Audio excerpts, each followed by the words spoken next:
everybody. Welcome to Making It. This is episode 130. I'm Bob Clagett here with Jimmy Diresta. Hey, what's up, guys? How you doing? I'm good. Also here with David Picciuto.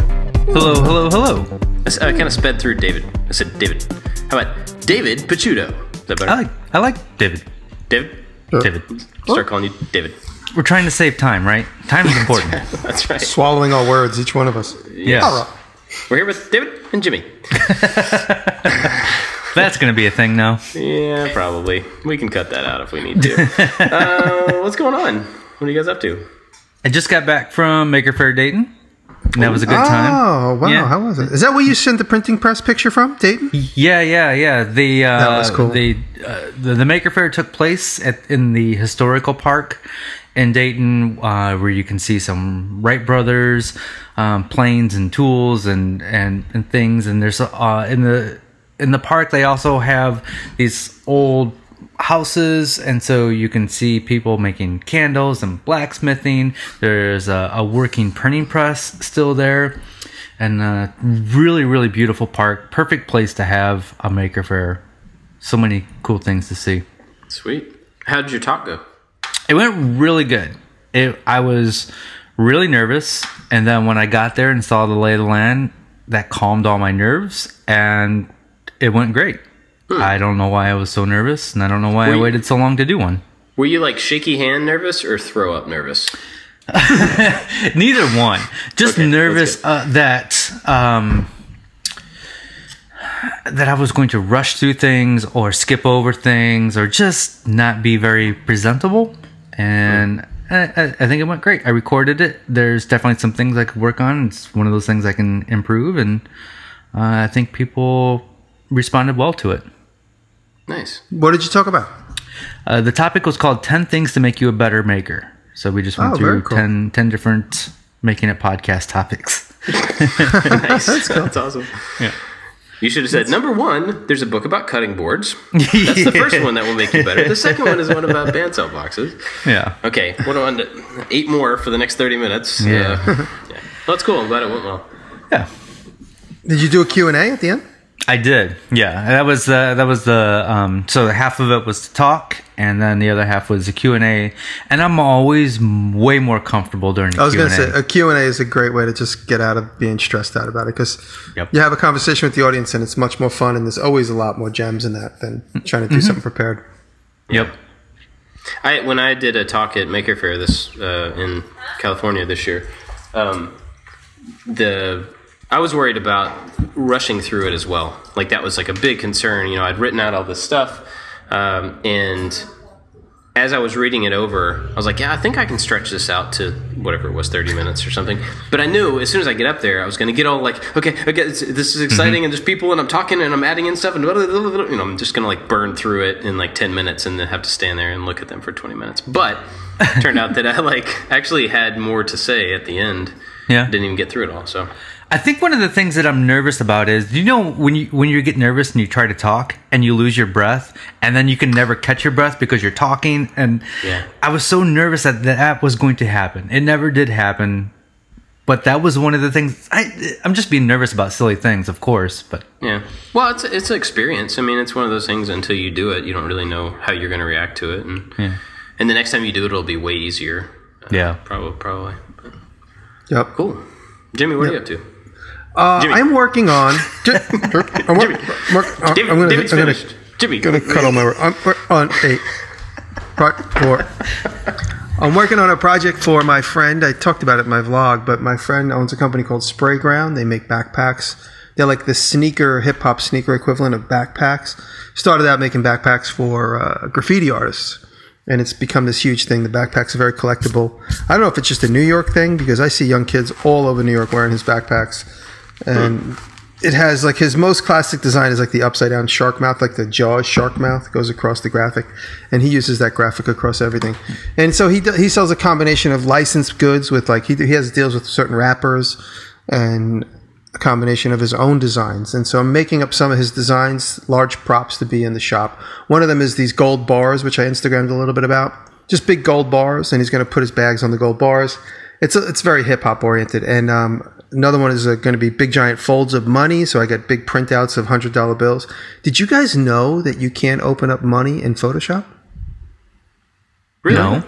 If you took I took a picture of a $100 bill and I brought it into Photoshop, and there was a big warning. It says you can't open money in Photoshop. You can't edit money faces in Photoshop. What?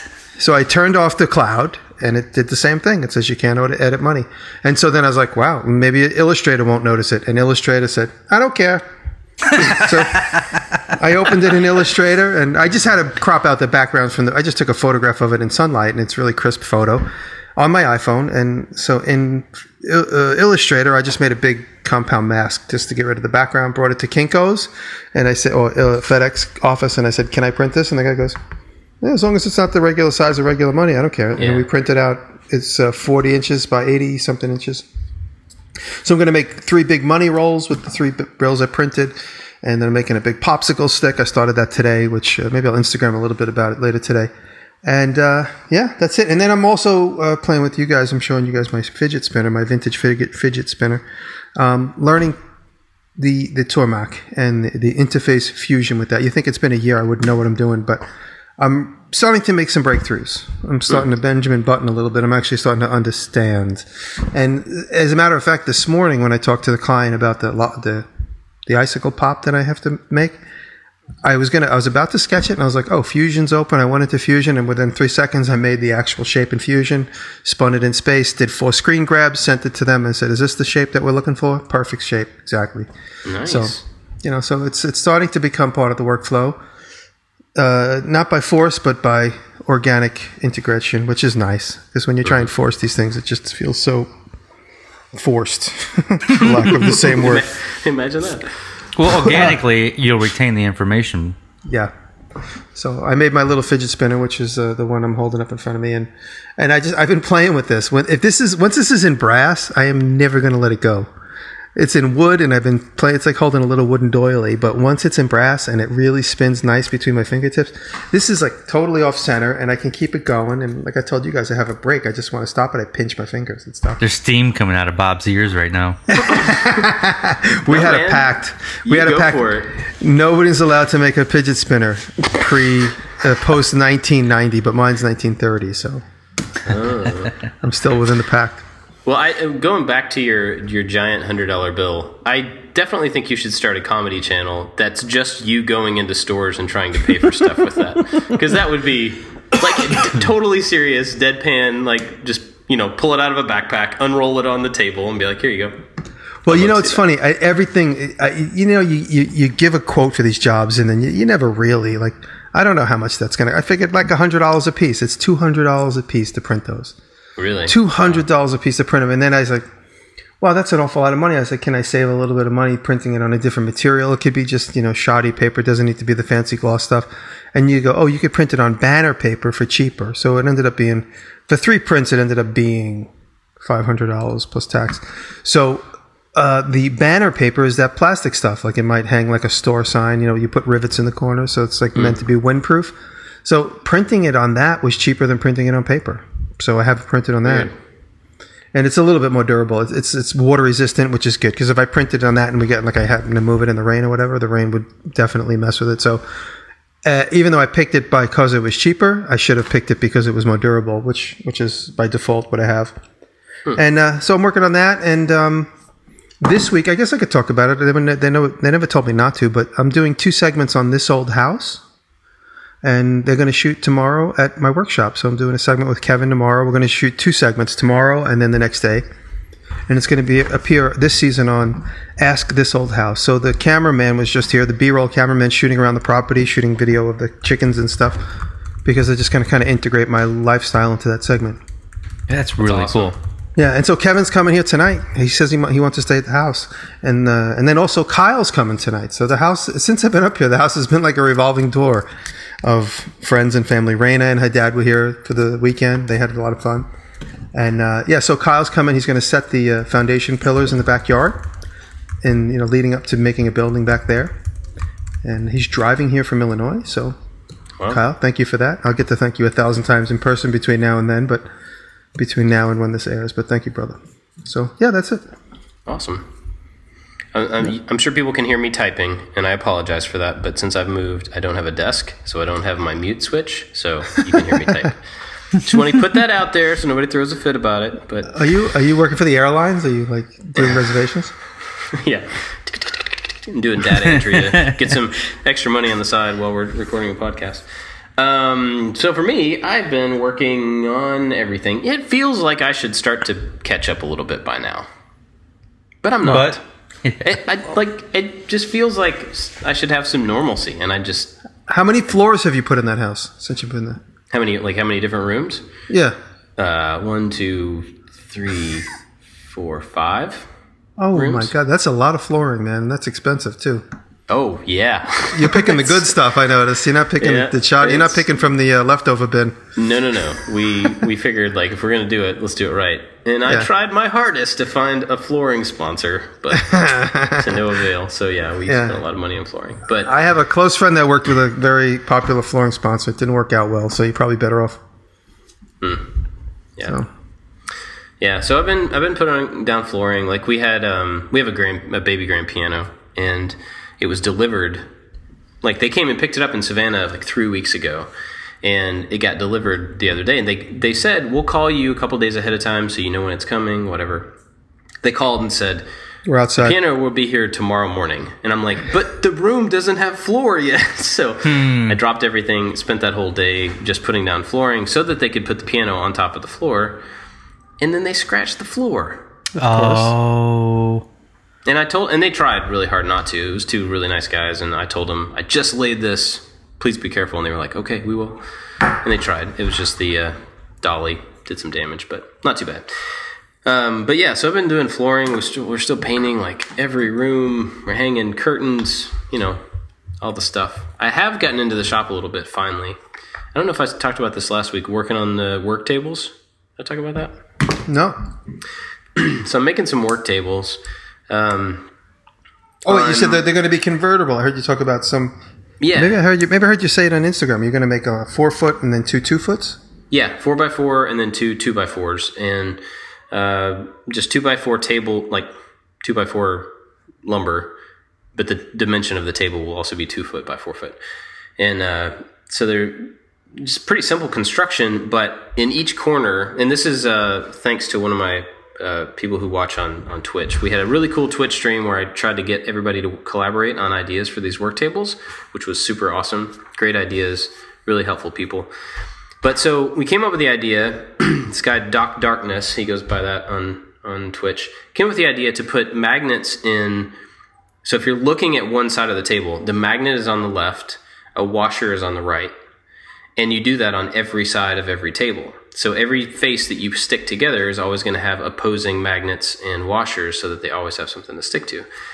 And so I've got that working. And other than the 2x4s being a little bit not straight, and so like not everything is perfectly square. Other than that, they work really well. So you can just snap two tables together and it becomes a 4x6. And then you snap another one on and it's a 4x8.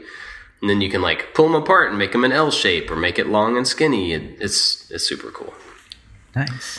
So, and then the smaller tables, the tops are hinged and they lift up and they have like gas struts on the inside to help them open. And oh, wow. Are they on wheels, the tables? Yeah, everything's on wheels. Yeah. So that's kind of my first project in the shop, and it's helping me actually get the shop usable because now I have surfaces to work on, which is pretty awesome. So, yep. Hopefully I'll finish those, and then I can start doing like some projects. I'm in my office right now, and you guys can see it. It's just like a bare stud. It's like a storage room, just stud walls, no drywall. And so I got a lot of work to do in here to get it situated. It's like one of those things where I'm like, oh, I just got to do my office so then I can set up my office.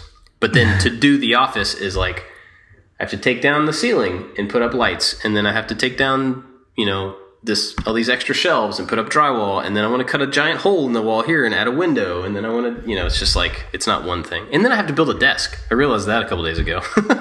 I'm recording the podcast in my kitchen, and I have been because where my office is, we had to tear. We're putting in carpet, but before the carpet could be put in there, I had to tear down this built-in cabinet and like little like day bed that was built into the wall. And now the carpet's not being installed for like another 2.5 weeks. And so I'm not going to move everything in there and then move everything out again. So I'm just recording the podcast in the kitchen. And then once the carpet is moved in there, I have to build a desk. So I'm kind of in the same boat. Yep. I was wondering why your audio smelled so delicious in the kitchen. Freshly baked. Yeah. So what are we going to talk about today? This is our annual fashion show. Nice. And we're going to talk about what we wear in the shop and why. Cool. Or we should just show off what we're wearing and nobody can see it. I forgot what we talked about before the podcast started. I'm like, wait, what fashion show is he talking about? You had me going. I was like, wait a minute. Am I in the right podcast? Yeah. I think a while ago we teased about talking about this, and we've had a couple people say, hey, when are you going to talk about what you wear and why you wear it? And so I will start off with the shoes that I wear. I used to be a Chuck Taylor guy, and then and a Vans slip-on guy, and then I started getting foot and back pain. And I went to a therapist who's a friend of ours, and he said, you should go to the running shop and get fitted for shoes. And I walk into the running shop to get fitted for shoes, and I told the lady what my problem was, and she looked at my feet and said, this will be the last day you ever wear those Vans. Whether you like it or not. Whether you like it or not. And she fitted me with some running shoes and with Power Step insoles in there. And that almost immediately took care of my foot problems. I still have a little bit of back issues, but that's probably from not being fit. But working on concrete all day, but not every day. But when I am working on the concrete, that's hard on your feet. And the running shoes, there's something about a running shoe that's different than a regular shoe, where I think there's either a hardness or softness in the middle, which is different than the two ends. Bob, you're shaking your head, yes. Yes, absolutely. There's a lot different about them. But yeah, and took care of all my issues right away. So that is why I wear the shoes I do wear now. They're Nike running shoes with Power Step insoles. Wow. I just started wearing those too, actually. They're Nike running shoes. I don't know exactly what the brand is. I mean, what the model is. But Taylor ordered them online, and my name is on the side. So I don't know if that gives you any indication. And they have like a mesh top, and when the lights shine at them, my whole foot lights up, like when I'm walking on the road. So I don't know what brand that is, but you have to have them made on the website. They're about $150. And she's buying them for me to encourage me to start to exercise. But I do like wearing them. When she first got them for me, I'm not wearing. Like I like Vans or I like Bluntstones. That's it. I never really wear, or I'm barefoot. But I'm either Bluntstones with socks or Vans with no socks. And I started wearing those. Or Crocs, right? Crocs are gone. I don't know what happened to them. They're missing somewhere. Taylor probably threw them away. Now, you know what? The Crocs are good for like outside. Because we have a gravel driveway, and so that's really why I have Crocs. They sit outside the side door. If I don't feel like slipping on shoes, I put my Crocs on quick to go out to the car, and then I'm like, oh, I got to go to the shop. And then all of a sudden I'm in a video with my Crocs on because it's too lazy to slip on regular shoes. And now my Crocs are missing. I don't know where they are. They're kind of like in the mudroom all the time, but now they're gone. But yeah, and so I'm the reason I'm chiming in is just because those running sneakers really do feel comfortable, and I haven't really taken advantage of that as an adult. I used to just put on running sneakers to run, and that's it. And like I take them right off. Yeah. It was just sort of me being like a fashion snob. But now I wear them all the time. And in fact, in my Instagram story, my friend Jacob sent me a picture of my feet because I showed my feet for 1 second. He goes, running shoes. He goes, you've changed. He was being so unsubscribe. Yeah, it's totally funny that he picked that out because he knows that I would never wear them otherwise. That's funny. Yeah, so they're very comfortable. I kind of had the same situation. I mean, I'm a runner, so I have running shoes, but I keep those specifically for running because you impact the soles differently when you're walking and when you're running, and so they wear differently. And so I've always, as much as I run, I've always just had running shoes for running. But my normal daily wears have always, for like the last, 20-something years, have been whatever was the gray cheap shoe I could find at Shoe Carnival. You know, it was like New Balance or whatever. I would scan the room, look for gray, and then find the cheapest one of those. And so it was like kind of a tennis shoe, but it's just whatever, right? And, you know, that was like $50, $60. And I would go through those, wear them till they fall apart, and then get another pair. And I was having back problems too, because I was spending so much time on concrete. I didn't have it when I was, you know, working at a desk all the time. But once I started being in the shop more, my lower back started hurting a lot. And I just decided one day, like, I spend $100 and something on running shoes.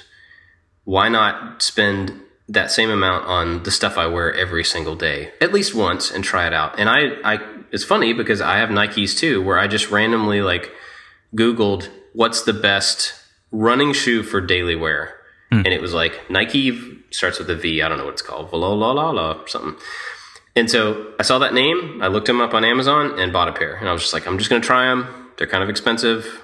They're twice as expensive as my Shoe Carnival shoes, but I'm just going to try them. and honestly, I'm on my second pair of those now because they're so much more comfortable. My lower back stopped hurting.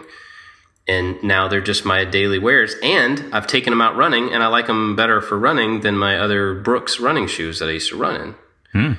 So, yeah, I mean, I think it's one of those things where, for me, I always looked at shoes like, who cares? Just go cheap because you're going to wear through them. But spending a little bit more money on them has made like my back a lot more comfortable. And I've thought about getting, you know, some sort of a more durable, like a boot or steel toe, something for in the shop, you know, just for safety's sake. But like, I have one pair of steel toed work shoes. They're not boots, and they are so heavy. It's insane how heavy they are. I put them on and I was like, nope, I'm not wearing these every day. These Blundstones that Taylor found them for me online. I usually just wear regular Blundstones, but the last pair she finds them for me all, like, she's like my mom when it comes to my shoes. Like, I'll just come home and there'll be new shoes. She's like, put your new shoes on. That's it. And so she takes my old ones like without me noticing, and she throws them away. I'm like, wait. Exactly. You can't find your Crocs. That's what I'm saying. That's what I'm saying. Yeah, no, she's like my mom. And so this last pair she got me has steel toe. And it's hard to find them. They don't carry them in America. They're from somewhere else. And but the Blundstones without the steel toe or with the steel toe are very light, and they're extremely comfortable. And the best thing about them in my life, I don't have time for laces. You know, it sounds like a commercial. I don't have time for laces. Hey, try slip-ons. And so that's what I wear. I wear slip-ons no matter what. It's either the slip-on Vans or the slip-on Blundstones. And then these sneakers that I just talked about, I tie them to the right. I mean, I haven't run in them yet. I will tighten them if I do. But I just get them to like a certain tightness, tension, and then that's it. I just never untie them. I just slip them on and off. Yeah. I hate laces. I wish laces would, you know, well, go away. Here's the thing. I mean, I do the same thing. I keep mine like double knotted at a certain place and just slip them on and off. But they do have these running laces for runners that are, you don't tie them. They have like a tensioner on them. So you pull like one thing and then you tension it down to the tightness, and it still gets the same effect of there being a knot there, but you don't actually have to tie them. So that might be something that would be helpful if you need. Well, I mean, like those shoes, even if you did want to run in those, but also be your daily wears, that would be a quick way to go back and forth. It's funny. Taylor did mention that. She's like, we can get you, because she knows I hate knots. She goes, you could get those little slippy things. She goes, I'll buy them for you. Slippy things. Yeah, she's got to make it sound like I'm a little kid, so I like them. Okay. Bow biters? I'll get the bow biters. If anybody's interested, the pair of shoes that I actually have 3 pair. I have the outdoor pair, I have an indoor pair, and then I have a future pair. So when the outdoor pair gets old, I can I own 2 pair of blacks, and one's brand new. I haven't worn them yet, just so when one gets old, I can move on to the next one. And then my indoor pair is white, so I don't get them confused with outdoor and indoor. But it's the Nike Free RN 2017, the most comfortable shoe I have ever worn. I love them. They're really light, and they fit me perfect. And then I use the Power Step insoles in there. Nice. Mine are Nike Air Zoom Vomero, Vomero. So. Here's a trick I learned if you're buying shoes, and I learned this with at least on Amazon, with running shoes, because running shoes are like Brooks are really expensive, like $150 a pair for shoes that you're just gonna run in all the time. But shoes are made in like every year there's a new whatever, Nike Air X. And so this year it's 11, next year it'll be 12. And the same thing for running shoes. And so what I do is I always ran in Brooks Ravina running shoes. And so right now they're on like Ravina 15s. So I'll go on Amazon and search for Ravina 14, last year's model, and they're like $50. They're way cheaper. It's just last year's model. And since I'm going to burn through them on the road anyway, it's like whatever. So that's another way to get like good but a little bit cheaper shoes, is just to look for the previous year number model. Pro tip. Also, when wearing shoes like we're all talking about, I've had several people mention with like mesh top shoes, if you're welding or if you're doing like grinding, anything with sparks, the mesh is really bad for that because it can burn through that easier than like a canvas or something. Your sparks can either just fall through or melt through depending on the material. So if that's something you're doing a lot, you may want to stay away or find a way to cover the top of them or something like that. Yeah, no, when I know I'm going to have a heavy shop day, I wear the blunt stones. Yeah. Cool. What else are we talking about? Pants. Pants. Let's talk about pants. You guys wear pants in the shop? Well, I didn't say that. I'm just wearing jeans. I'm just wearing Levi jeans every day. Nothing special at all. Levi's 505s. That's it for me. Button, 511s for me. Button with a zipper. That's it. Straight leg, classic fit. That's what I like. I eat through them. I have like 20 pairs. And Taylor always tells me I could sell them to the Japanese for a lot of money. She's like, you can get like $500 for these pants. Because I destroy them. They're like a month old and they already have holes in the knees and like worn spots from the wallet. So here's another thing. I always go for the cheapest jeans. I go to Target or Old Navy where it's like 10 pairs of jeans for $22. And I'm like, all right, sweet. Have you guys found that Levi's or anything like that actually last longer? Are they worth the extra money that you're spending when you're working in the shop and they're taking abuse? I wouldn't say last longer. I would say they fit much, much better than it's a matter of comfort. Is a matter of. I destroy everything. Like when I try and get I bought these pants. They're $250 a pair from Red Cloud. I wear them in the winter. They're wax, so you can't wear them in the summer at all. But they're $250 a pair. I literally wear them every day for like a month and a half. I never wash them. And the guy's like, they're guaranteed. The seams are splitting just because I'm just so hard on clothes. So these Red Cloud pants are the ones I've worn in a lot of videos. Like again, when it's a little colder out, as soon as the spring hits, you just can't wear them. They're just too hot. And but they're great pants. They have pockets. They have all kinds of cool pockets and double fronts. And I get down on my knees and I stand up and I could rub the knee off and it goes back to normal. But it's splitting on the seam and it splits in the crotch. That's usually where it always happens to me. Like right inside my thigh always starts to rip apart. And that's probably because I wear my pants low. And when I go to like open my legs, I'm like pulling a lot of stress on the seam that's like 10 inches below where it's supposed to be. Because my pants are always falling off my non-existent butt. So it's true. Unfortunately, it's true. Will you send Bob a photo for the cover image this week?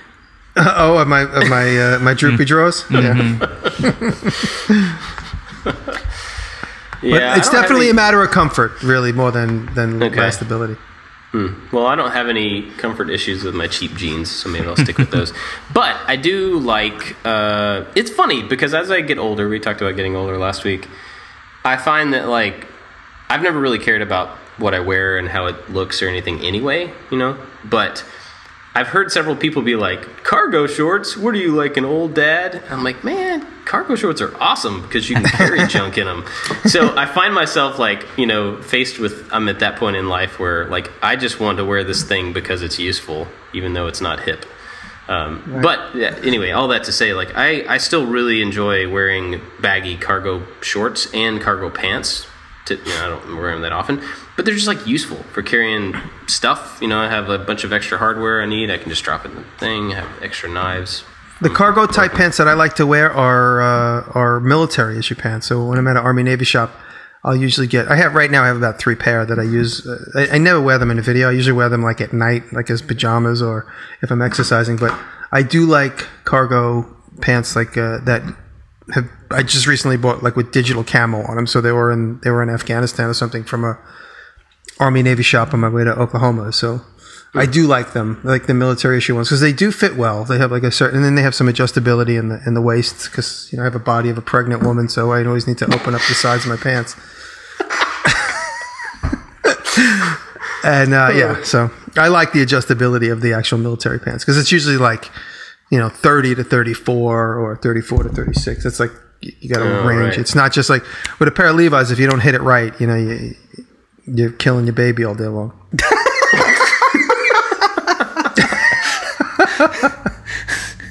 Wow. You know what I'm saying? Yeah. Yep. I understand. Moving on up to shirts. Cotton, 100% cotton, no matter what. If it's not cotton, I love wearing shirts that people send me. So if you notice, like as soon as somebody gives me a shirt, I open it up, and then the next image I'm wearing it for a week in every other video. So I like to wear shirts that people make, but you got to make cotton shirts. You can't make anything that has any little bit of rayon in it. Not just for me, but for anybody. I find why is cotton. I just can't, like, I'll put on a shirt, and if it's not 100% cotton, I'll like want to tear it off my body. It just feels like I'm wrapped in saran wrap. It's just like I need something that breathes. And even those like so-called Under Armour shirts that breathe, it's like putting on a sandwich bag. I am like, I got to get this. Like I put it on, I'm like, get it off me. Taylor's mother always buys me like, well, she has in the past, not recently, but like exercise type of like Under Armour, like stretchy winter, supposed to keep you warm. I like want to tear them off. I just can't stand the way they feel on my skin. It has to be 100% cotton. Interesting. I like wearing t-shirts in the shop, and my favorite are the American Apparel Tri-Blend. They're just so soft and comfortable, and I think they fit me well. And in the wintertime, I still try to wear t-shirts, but a lot of times it's some sort of button down that I roll up the sleeves on. Yeah, that's kind of the same for me. Like if the weather were permitting, I would probably wear jeans, a t-shirt, and some sort of overshirt, whether a button-up or a hoodie, every single day. That's like my favorite comfort. Like I feel enclosed and wrapped up and whatever. But just that doesn't work most of the time. So, but yeah, I'm kind of the same way. Actually, the t-shirt I'm wearing right now is one of the most comfortable t-shirts I've ever worn, and I just randomly got it. But if I could get this shirt over and over, I would wear this every single day. I don't know what it is. It's just like a cheap t-shirt, but man, like super comfortable. So none of you guys use pockets in your shirts at all? No. I like a pocket tee. I do I have a pocket right here because I'm always switching between sunglasses and my regular glasses, my reading ones. So my reading ones always stay here usually. And but I just discovered when I went to do Filson in May, I showed up and I was wearing like a Hanes t-shirt, and my buddy Mike goes, here, put on a Filson shirt, the guy that works there. So I put on a Filson t-shirt, a black Filson t-shirt, and it fit great. It really was. It's like a little bit heavier. It's all cotton, feels a little bit more durable. And so I just went back to Filson the other day and I bought 4 more of them in green and black just because they were so comfortable. And they're like a little bit higher quality, so you could wear them to a meeting. I actually had a meeting that day, so you could wear them to a meeting and not feel like you're wearing like a raggedy shop shirt that's got like the edges all burnt out from a grinding wheel or something. So it's like a quality thick shirt that if it was, if it didn't have sawdust on it, it would look actually somewhat dressy. So, okay, that's an interesting point. I'm curious, and I think I know the answer, but I just want to ask it for... I never change ever. Completeness. No, like, do you separate out your work clothes from like your not work clothes? I just put on my cleanest clothes when it's time to go do something. Like I'll like look at everything that I usually wear in a day, and I'm like, okay, this doesn't have any burn holes from the grinder at the waist. Okay, I'll grab this. This is my newest shirt. I've only worn this once before. And then I have a couple pair of jeans that aren't too worn out, and that'll be it for me usually. I remember a conversation I had with an old boss of mine, and he was in an 80s cover band, and we were talking about fashion and clothes, and he was like, yeah, you have your everyday clothes, and then you have your stage clothes. And I was like, no, my clothes are the same, whether I'm on stage or at home. It's all the same for me. Yeah. I'm kind of the same way. Like I think when I first started spending more time in the shop several years ago, I went through that like, I'm going to go down and paint something. Should I change shirts? Yeah, I'll be careful. And I remember, yes. Well, no, I remember actively and then you have a handprint on your back and you don't know it. I remember actively thinking, no, if I get this shirt dirty, I'm still going to wear it because like I want I want to be making stuff be my thing, not like a thing that I do on the side. So if my clothes end up looking like I make stuff all the time, then right on. I'm not going to like break apart. And that wasn't a big deal, but I'm not going to break apart my clothes, you know, as to like this or that. Just clothes are clothes. And if I'm dirty, I'm dirty. But, I do it all the time where I'll wear like one of my fancy new Filson shirts that cost $25 t-shirt to the workshop. I'll be like, I'm just going to be super careful today. And then I come home, I think I'm super careful. And then I look at myself in the mirror and I have like a straight glue line right across the bottom of my pregnant belly. Yes. Just, like, leaned on the edge of the table and I got it. And I got so many shirts and pants totally with the ruined. glue line. Yeah.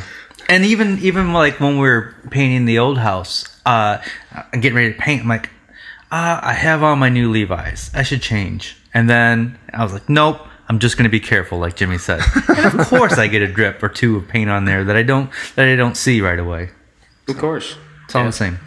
Well, my wife was walking around the house painting the other day, and she was like painting trim and all this stuff. And like later on in the day, one of my kids was like, "Mommy, why is your butt white?" And she had like backed into a wall or something, and so she had like a bunch of her pants were painted.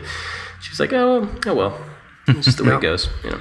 If you paint with oil, forget it. You're going to get it on you no matter what. You paint with latex, you might get lucky. But if you do anything with oil paint, it's just going to get on. It's going to get everywhere. Okay. It'll get on your phone. It'll get in your hair. It'll get on your eyebrow. Let's talk in your eyebrow. Yeah, it will. Is that a problem? Has that happened before? Well, my eyebrows go wandering, so. Oh, I see. You drag them along the hallway as you're walking. So why? Let's talk about oil paint. Totally off topic for a second. Yeah. Do you guys use oil paint at all? I do, yeah, sometimes. Why?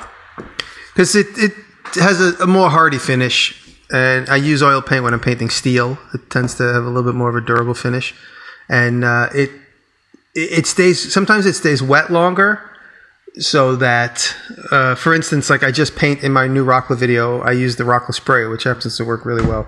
I use the Rockla spray to spray these shelves, and tonight I will do the color, but we just did the primer. It was an oil-based primer, and it stays wet a little bit longer so that you could keep a wet edge when you spray or when you paint.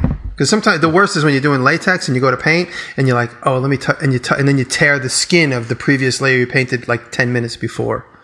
So sometimes you got to put Prepsol or something else in the latex to keep it a little bit wet longer, so that if you're doing trim work or something, you want to get a nice like long brush stroke in it. You can't do that with the latex paint. A lot of guys will tell you that. But I mean, that being said, I like the ease of using a latex paint. I just go, screw it. I'll clean it up later and sand it, paint it one more time. Yeah. Okay. I've always despised oil.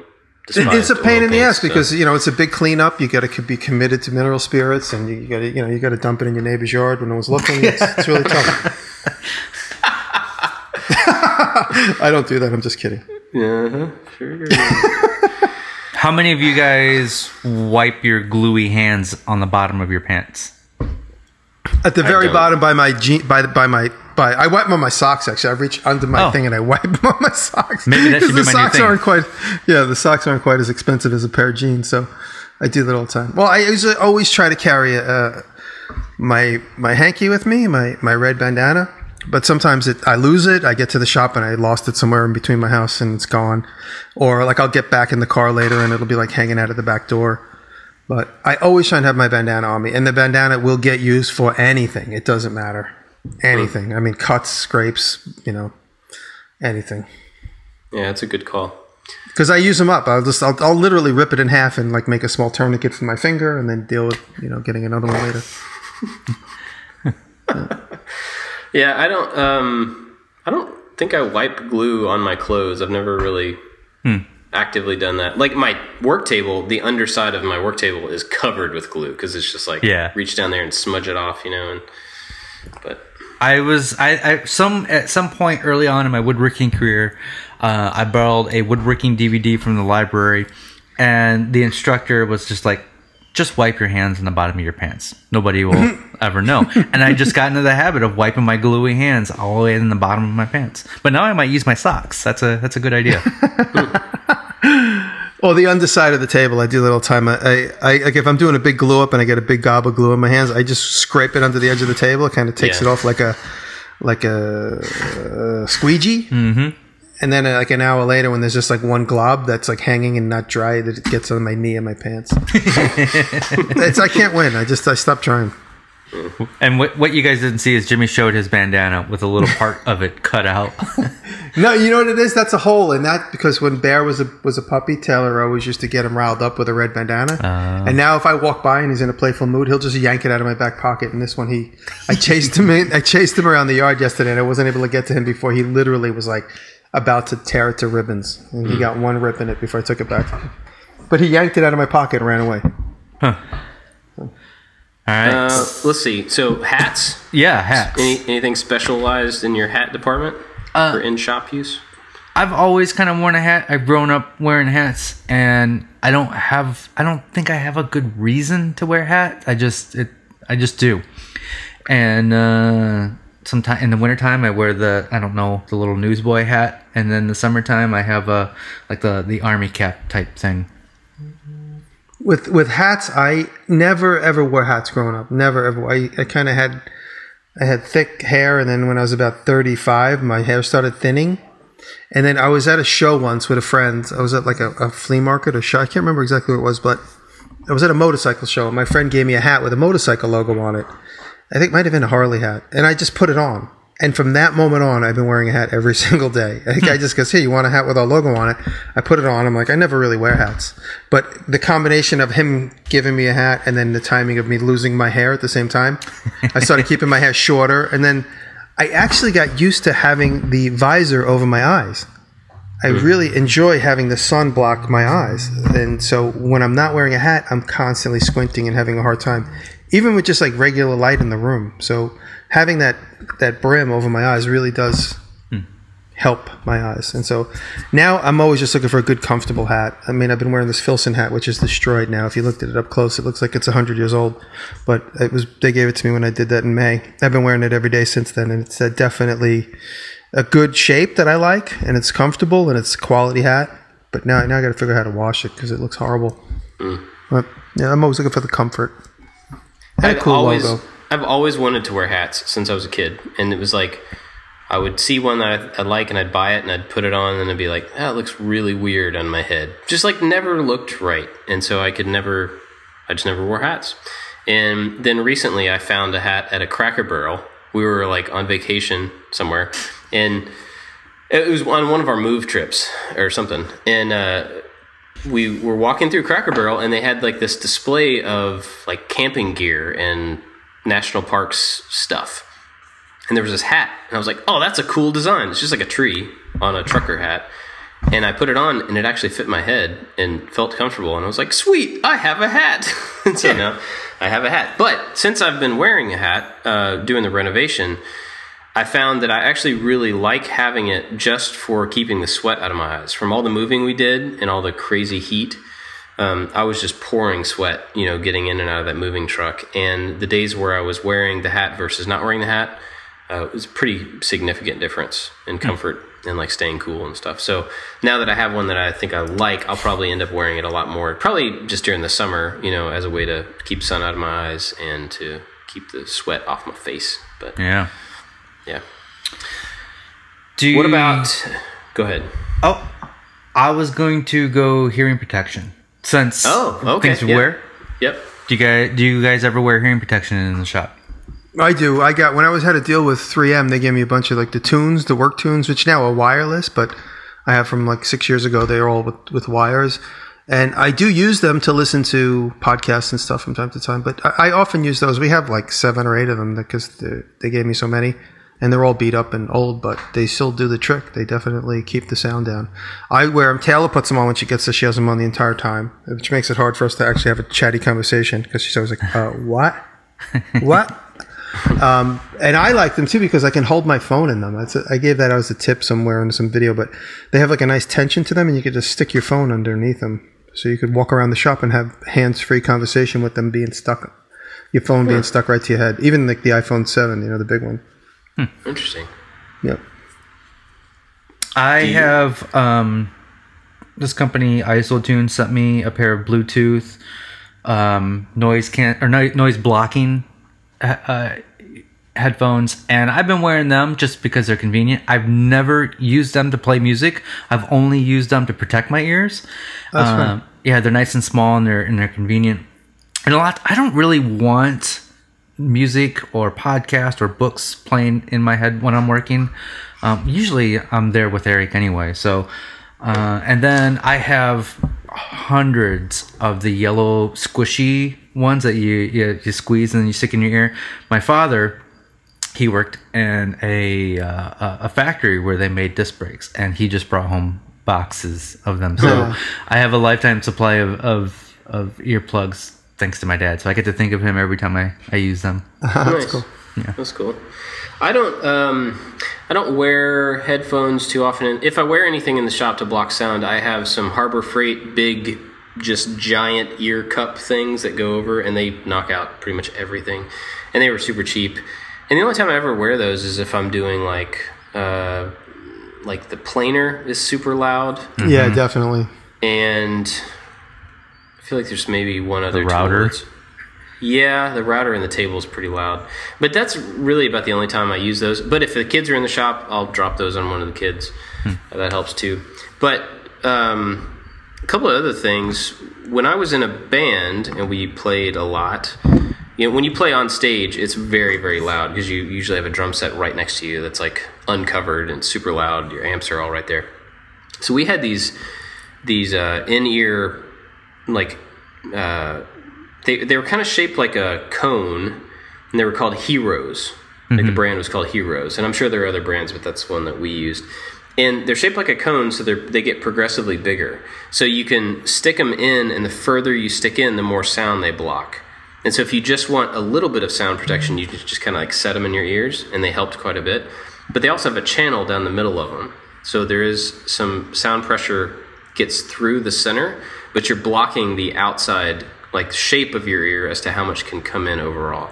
And so the thing that was really, go ahead. I'm sorry. And those, I believe, if they're the ones that I'm thinking of, they're made to reduce all frequencies equally. Like the yellow squishy ones do not. And so frequencies like voice sound quieter, right? Yeah. Where the specialized ones, it reduces them all equally. And that's why we got those, because in that setting you want to be able to hear, like if you use the yellow ones, you'll hear bass and drums, and that's like it. But with these, you can still hear all the instrumentation, you can still hear the voices, just everything is brought down in volume. So I think that would also be a good thing to use in the shop. I've never actually used mine for that case. Another thing, if you want headphones that can play music, but you don't want to go the route of getting like really expensive noise canceling or whatever. One thing, I bought the stuff to do this and I never got around to doing it. They have this putty that is made for custom earplug. It's just like, it's a soft putty. You stick it in your ears and you get it molded inside and you let it dry for like 10 minutes. It's a 2-part mixture. You let it dry for 10 minutes and then you pop it out. And then you have perfectly molded plugs that go in your ears. And so I saw an article years ago maybe it was on Instructables or something, and they took this same stuff. They took a set of earbuds, they pulled off everything off the earbud except the actual center speaker part.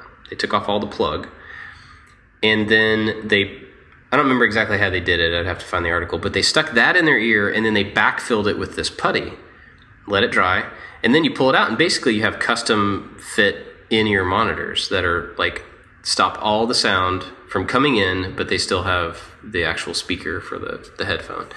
So like if you wanted that type of thing, you can do that yourself without getting a really expensive in-ear monitor headphone made, like a lot of musicians do. But anyway, so there's some options there for small stuff if you don't want like the big over-ear wraps or yeah. All right. What about everyday carry stuff? Oh, wait, you have something else? I was just going to say respirators. Oh, okay. Yeah. Yes. I have a Arsy Mask that I've been using, and what I like about it, it has a Velcro back, so it comes on and off very quick. And I also have the 3M one, which has the elastic bands, which like tug at my neck.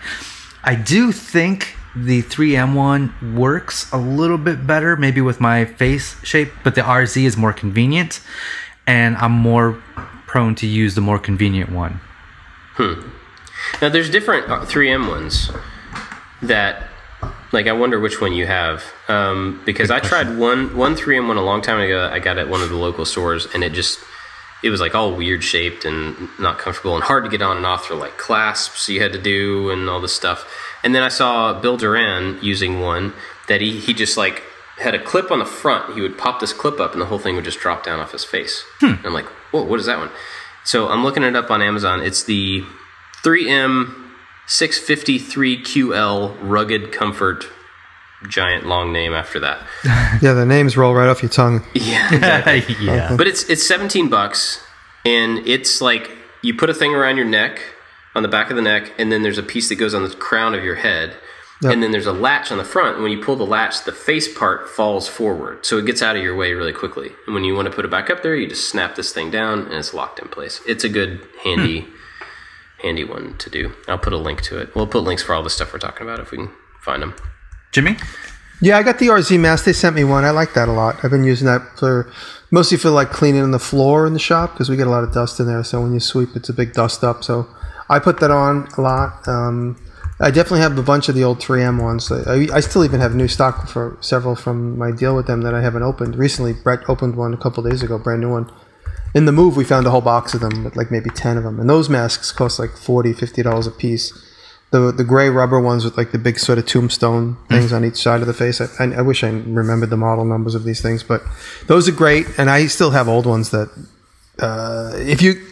there's some for dust. Well, those are the ones that have the big pink circle, and the ones for fumes, those are the ones that have sort of the tombstone shaped sides.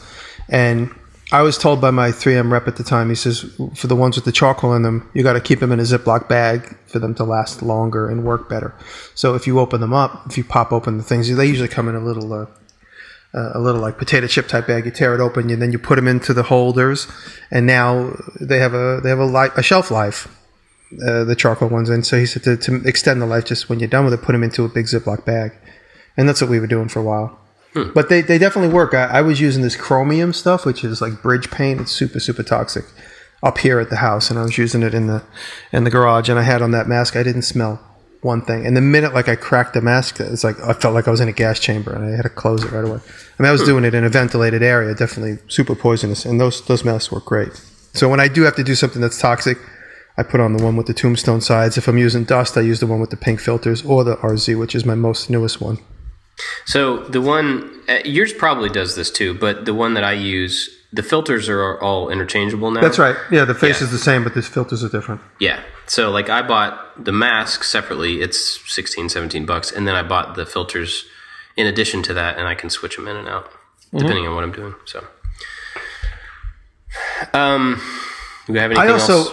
I wear a hoodie. I usually wear a hoodie, and it's primarily, obviously, for the cold, but more conveniently for the pockets in the front. So I always wear a zip-up Carhartt hoodie, usually because I just like the cottony feel. And when it gets like overwashed, it's kind of dry and kind of chalky. I like that feel. And I use the pockets. I got like 5 of them that have like burn holes in them. The cuffs are all destroyed. And, it's sentimental. I keep them until they basically walk off into the woods on their own, kill themselves. Nasty. But yeah, okay, I like that feel. So, what about like everyday carry stuff? Do you have stuff that you always? I mean, I know Jimmy's is like 10 miles long, and it would take another show by itself. But like top couple of things that you carry that you use all the time. At the end of the day, the most reduced thing is just my Leatherman. I got to carry it, and I still have my Leatherman that I made the little pocket clip for. And Dave's holding up one too. That's it. If I have nothing else, a Sharpie and my Leatherman. That's it. Just a Leatherman for me. Yeah. I carried a Gerber multi-tool for a long time, and then I lost it. But Gerber sent me a bunch of stuff. Just they're not sponsoring anything. They just sent me some knives and everything. And so I've been carrying like just one of their basic knives for a while. And I use it for all sorts of stuff, and it's lasting really well. It's holding up to the abuse. So, but I do kind of miss having a multi-tool. And they have a really awesome one that I've tried to carry a few times, but it's gigantic. It's just like, it's too big to put in a pocket, and I don't really like the belt holster idea for me. So I need to find something else that's a little bit smaller but still useful. I've been carrying the Benchmade. It's a M390. It's a really sexy knife.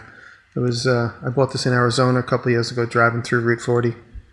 It's really nice. I was on Interstate 40 in Sun Valley, Arizona. There's Ophelia's knife shop, and every time I pass through there, I spend $1,000. This knife was about $250. Wow. And I've been carrying this Jimmy every day. And I can have like dueling knife opening. Yeah, I have to flip mine open. And I always, I've been through this down. I've been down, but I always carry the little Micra, the Leatherman Micra. I always carry that. Do you use that like Zippo. You carry that in the big one? So I mean, what causes you to use a small one versus a big one, or vice versa? This one is because the blade is always sharp because I only use it for surgery. I only use it for like taking splinters out, and so it has a tweezer on it, and it has a very sharp knife and a file. So I maintenance my fingernails with this, and I remove splinters with it, and that's exactly really what I use it for. When I hang out with my buddies in Kentucky, they're always like, Jimmy's got the first aid kit in his pocket. Like I got a big hickory splinter in my palm, Jimmy, and they give him everybody. So when I'm in a group of people and they know that I have the Micra on me and they get splinters, they go, "Can I have your Micra? Can I borrow your Micra?" Taylor asks for it all the time in the shop. She's like, "I got a steel splinter. Give me the Micra." So nice. Yeah, that's mainly why I carry it, just for like skin maintenance. Skin maintenance. All right. Well, do we have any other shop clothing accessory tips? Bandana is a must for me. If I don't have, I lose them if I'm not conscious of where it is, and I misplace them. But when I do misplace them, it's really irritating. All day yesterday, I kept reaching for. It was actually the day I went to go pick up Chippy, so we were in Connecticut all day, and we were in Taylor's car. My car got like 35 bandanas stuffed under the seat, but in her car, I don't. So all day long, I kept reaching for a bandana in my back pocket that wasn't there because I left the house without one. So for me, it's a must. I always have to have one. And like I said, it's used for anything. Chippy threw up in the car 3 times on the drive home, and if it wasn't for like a piece of paper bag in the car, it would have been the bandana. So another thing I just thought of. I've been carrying this, like I said, Gerber sent me a bunch of stuff, and they have a tactical pin. Oh, I know, yeah, Jimmy, cool. You've had some tactical pins. But yeah, sure. Yeah, I have a bunch of different ones. This thing is awesome. And that is cool looking. I wanted to try it out, and now it's like, I used to carry a space pen, which is a little ink pen that gets down really short, and it's it gets to be short, like half the length of a pen, so it fits in your pocket. Yep. It's great. You can write upside down with it and all this stuff, but I decided to try this thing, and it's got a little steel tip, like a pinpoint. Yeah. Oh, yeah, you can scratch glass with that. Yeah, you can etch things, you can poke holes, and I've ended up using that to mark like pieces of wood when I've been doing the flooring and all sorts of things. And it's really heavy. Like if I threw this at somebody's head, it would probably knock them out. It's a heavy piece of metal. Very durable and pretty cool looking, actually, too. So this has become something that I always have on me, and I end up using it a lot. But, yeah, I like tactical pens. I have a bunch of different kinds. I lose them, so I'll go on Amazon once in a long while, and I'll buy like 5 or 6 different ones from just different companies. And they're usually about $20 a piece. They're not too expensive. Yeah. Cool. Anything else? Any other tips? Sharpies. Gotta have a Sharpie. Sharpies. A while I go ago, through phases where I carry Sharpies, but I don't carry Sharpies, but I have them all around the shop. And I think it was you, Bob, that recommended the silver Sharpies. Because you can write on anything with the silver. You can't with the black. And that's a great tip because I love my silver Sharpies now. Yeah. And this guy sent me a bunch, because I was at one point talking about how I didn't have a way to mark on steel. And he sent me a bunch of different things to mark on steel one time, just to be nice.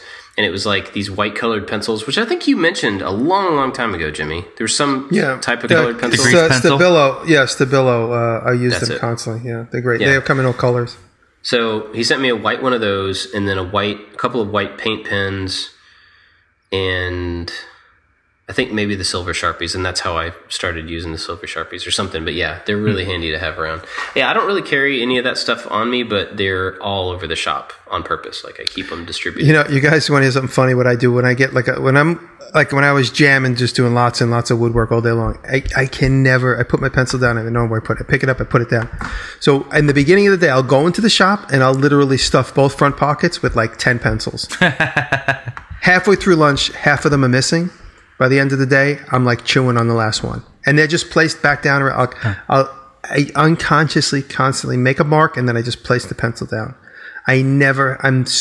My whole life, I don't just pick it up and put it right back in my pocket. It's something about pencils. And then when I do a lot of woodwork, I want to write with a pencil because you always end up with that one Sharpie mark that soaks up through the paint. So I always use a pencil.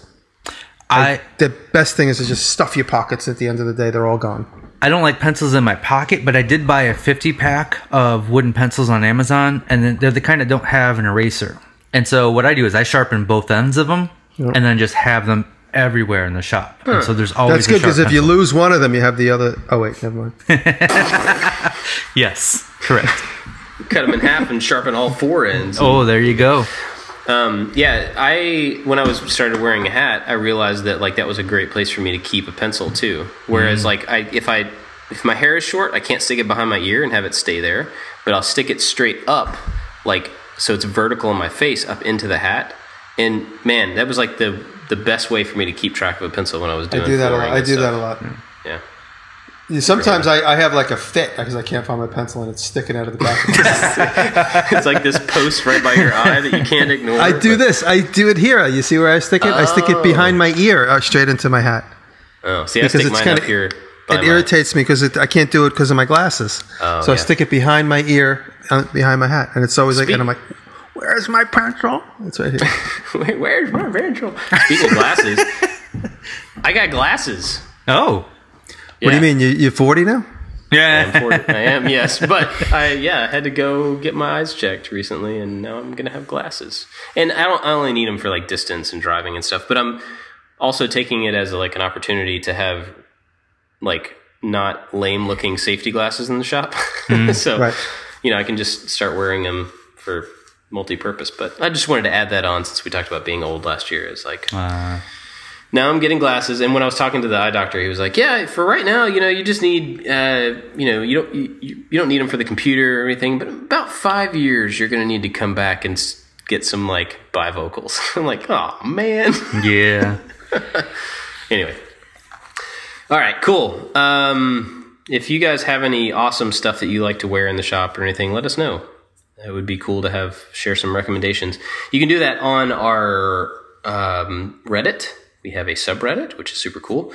And you can get to that by going to makingitpodcast.reddit.com, I think. Is that right? I should really look these things up.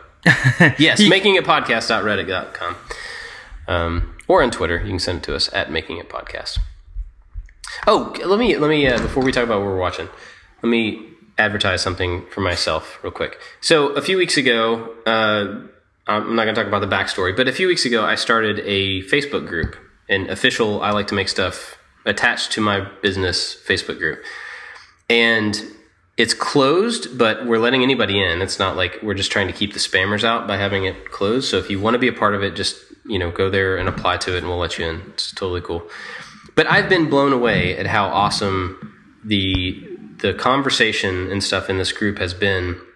It's been great. It's amazing how fast it filled up too. I mean, it's really we got about 1,600 people in a very short amount of time, and we're locking down the content. So like, if somebody posts something that's not related to making, we're trying to get them to take it down and not making a big deal out about it. But we're trying to keep it focused, and so people are posting their projects that they're making. They're asking questions about how to do things. They're showing off their content, not from a like, give me followers, give me subs kind of view, but like, here's what I make. And man, it's been awesome to see. And I think people are really digging it. So if you want to join in on that, we're trying to kind of build a community there of makers. So when you say we, you're not talking about us three, you're talking about you and...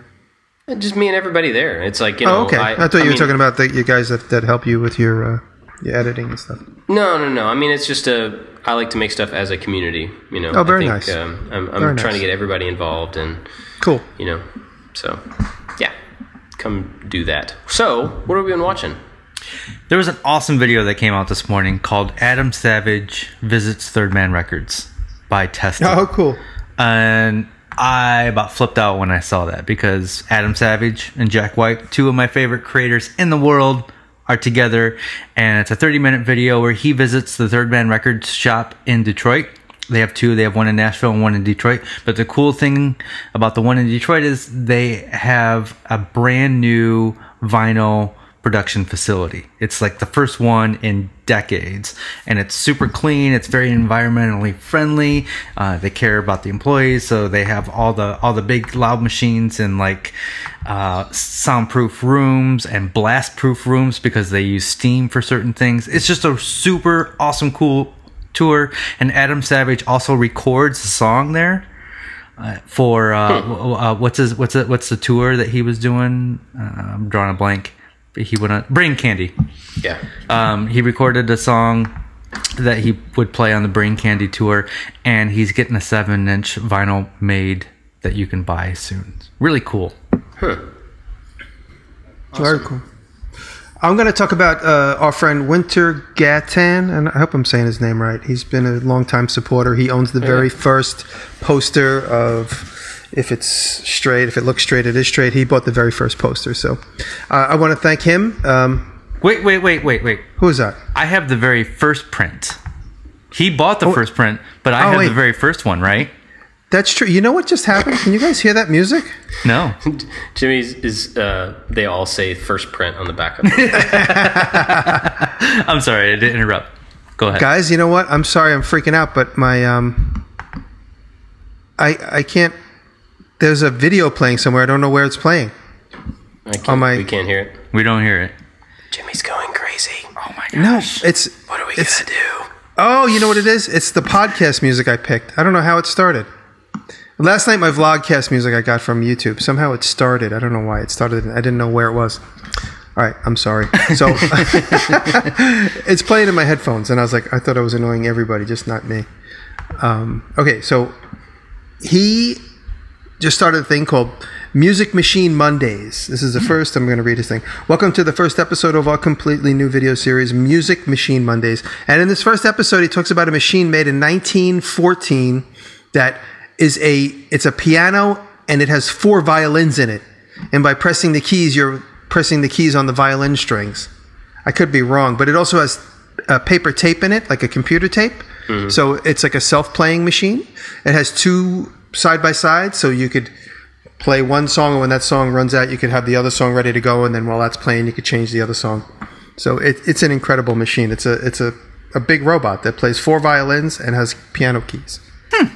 And this is for anybody that doesn't know, this is the guy that made the marble machine. That's right. His marble machine now. And what's amazing about this is the main reason I brought it up, and you just reminded me. He was at this museum somewhere, wherever this is, and he was inspired to make his marble machine. And he went and made his marble machine, got 50 million views on like one of the first videos he ever made. And he just donated that marble machine back to this museum. And they set it up, and it's there as on display because he's now making a new marble machine, new and improved. So yeah, so check him out and tell him that we sent you. It's amazing. He's a big part of the community. He's a great guy. Yeah, he is. He's great. Cool. I have not been watching YouTube. How many weeks in a row have I said that? 5. You didn't watch one video about how to install a floor? Come on. Actually, I didn't. No. Is that why the pieces look like they're upside down and right side? Yeah. I totally was sticking them to the walls for a while, and I was like, I should probably go watch a video. But I did see a video from Mike and Lauren, and we've talked about them before. But Mike did something that is interesting to me, and it's on my list to do. I'm going to do it differently than he did it, but he has an Amazon Echo Dot, the little Alexa thing, and he's using it through voice commands to control relays and different things in his shop. And this is something I want to do in my shop eventually and scale it up and kind of have it run in a different way. But as a proof of concept, what he has is really simple and really cool. So he can tell Alexa to press record, and he's got it processed so that turns off his stereo. It turns on the light. It starts the camera recording, and it turns off a fan or something like that. It's not just like one thing on and off. It's a process of turning things off to get them out of the way, turning things on so that he can record, and then he has a voice command that does a different sequence to get it the other way around. And so I think what he has is a really awesome, simple way for people to see like complex action that can come from voice command. So it's pretty awesome. You should definitely check it out. Yeah. Very cool. You guys got anything else? That's it. Okay. Well, before we go, I want to thank our Patreon supporters. And especially, we got a lot more this time. That's awesome. Make, Build, Modify, Chris Barton. Chris is a new patron. Chris's channel is called A Glimpse Inside, so check out A Glimpse Inside. He wanted everyone to know that, and he has been a big fan of mine, a big supporter of all of us in the beginning. Yeah. We hung out in Oklahoma. He's a great dude. He's so enthusiastic and such a sweetheart. So thank you, buddy. He has got some really cool projects, and his enthusiasm on his videos is really energizing. It's cool. He's a great guy. Also, Keith Decent, Ashley Stilson, Malt and Make, Corey Ward, Evan and Caitlin, Jedediah Schultz, and Wise Old Dow. That's way more names than we used to say. Thank you to them and everybody else from Patreon that supports us. And I think I said this last week, I think a reason that people are interested in supporting us there is because we now do an after show. So after this recording is finished, we'll keep talking about other junk for a while. Secret stuff. Secret stuff. And actually have secret things to talk to you guys about today. Ooh. And that goes on Patreon only. That's the only way you can hear it. So if you want And as soon as it's done, your computer just disintegrates. Explodes. Yeah. We destroy your computer when you're finished listening. If you want that extra content or you want to support us, go to patreon.com/makingit, and we really appreciate it. Thank you, everybody. Yes. Thank you, guys. Cool. You guys got anything else? That's it. I love Chippy. Oh.